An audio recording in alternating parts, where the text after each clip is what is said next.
Olá, muito bem-vindo, muito bem-vinda a esse canal. Meu nome é Débora Santos, eu sou analista corporal. E se você já assistiu o primeiro vídeo do canal, você já sabe o que é análise corporal e como é que o meu trabalho pode ajudar você a resolver seus conflitos internos, seus conflitos com outras pessoas. Como é que eu posso te ajudar a melhorar a sua vida através da análise corporal? Eu preciso começar te falando que todos nós temos os 5 modos de funcionar da mente. Então, assim, dessas 5 maneiras de funcionar, que nós chamamos de traços de caráter, você tem todos, eu tenho todos. Só que a porcentagem de cada um dos traços, a combinação entre eles, essa é que é a questão. É que vai fazer você ter mais facilidade para uma coisa e para outras coisas vai ser mais desafiador. Para algumas coisas vai ser natural para você e outras você vai ter que fazer um certo esforço para conseguir e assim por diante. E é assim que o meu trabalho pode te ajudar, é te contando como é o seu melhor jeito de funcionar, como é o jeito mais desafiador para você e dando informação e sugestão de coisas que você pode fazer para ser a sua melhor versão, para funcionar do melhor modo, do jeito mais leve, mais fácil, mais prazeroso para você. Esse vídeo faz parte de uma série de vídeos, serão 5 vídeos, cada um falando sobre um traço de caráter. Como ele se forma, qual é a dor principal do traço que faz com que você tenha certos sentimentos quando precisa fazer escolhas e tomar decisões, funcionar na sua vida, e quais são os recursos que essa dor ativa. Então, o que o seu próprio sistema nervoso criou para conseguir combater essa dor? Será uma sequência de 5 vídeos. Muito bem, então vamos começar com o primeiro, que é o primeiro traço a ser formado quando você ainda está no útero da sua mãe. Quando você estava lá no útero da sua mãe, qual era o seu mundo? Era o útero. Você não sabia o que era casa, família, mãe, pai, emprego, dinheiro, preocupação. Você sabia, a única coisa que você sabia, a única informação que você tinha era que, ora, o seu mundo estava ótimo, confortável, com uma boa temperatura, e, ora, aquele mundo ficava apertado, desconfortável, duro, frio. E você, seu próprio sistema nervoso, que nessa época já estava lá, já estava funcionando, porém estava desencapado, todo o seu sistema nervoso não tinha uma gordurinha em volta, que fica em volta dos neurônios e da medula, que se chama mielina, uma bainha de mielina. Não tinha ainda essa capinha gordurosa. E aí o seu sistema nervoso desencapado, ele sentia, mas você não tinha controle ainda por exemplo, do movimento, da sensação e o controle mesmo de movimento e sensação das partes do seu corpo. Mas já estava começando a mielinizar os neurônios, que é a parte cerebral do seu sistema nervoso. E aí você já tinha capacidade de imaginar.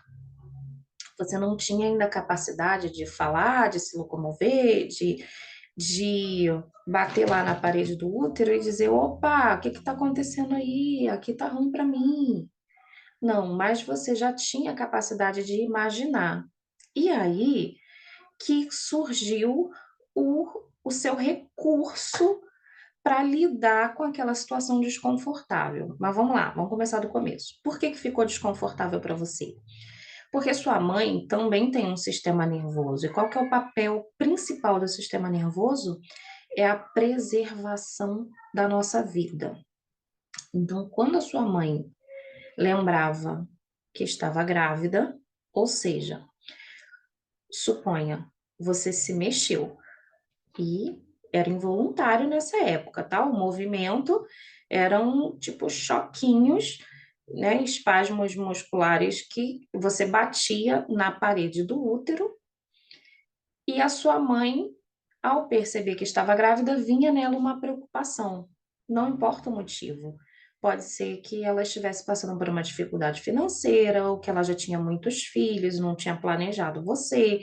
Pode ser que ela não tivesse o sustento, tipo, ela não tinha marido, ou marido desempregado. Qualquer outra preocupação que ela estivesse passando pela cabeça dela do mundo, de fora do útero, fazia o quê? Com que ela ficasse preocupada e o sistema nervoso dela priorizava ela e não você. Então, toda aquela oxigenação que ia para o útero para manter as condições ideais para você, passava a ser usada para preservar ela. E quando ela é, era priorizada, o seu mundo ficava muito ruim, ficava apertado, duro, o útero não era o melhor ambiente para se viver. Qual foi a dor registrada quando você era aquele feto? De rejeição, parece que não estão me querendo aqui. E aí a lógica da criança, né, do feto, daquele bebezinho que nem veio ao mundo ainda, era quanto menos eu for percebido, menos eu vou incomodar e melhor vai ser para mim. Porque, gente, vamos lembrar, muitas vezes você bateu na parede do útero, o seu mundo ficou muito ruim, e daí você percebe que quanto mais quietinho você ficar, quanto menos você incomodar, melhor é para você. Menos acontece aquilo, aquela situação desconfortável.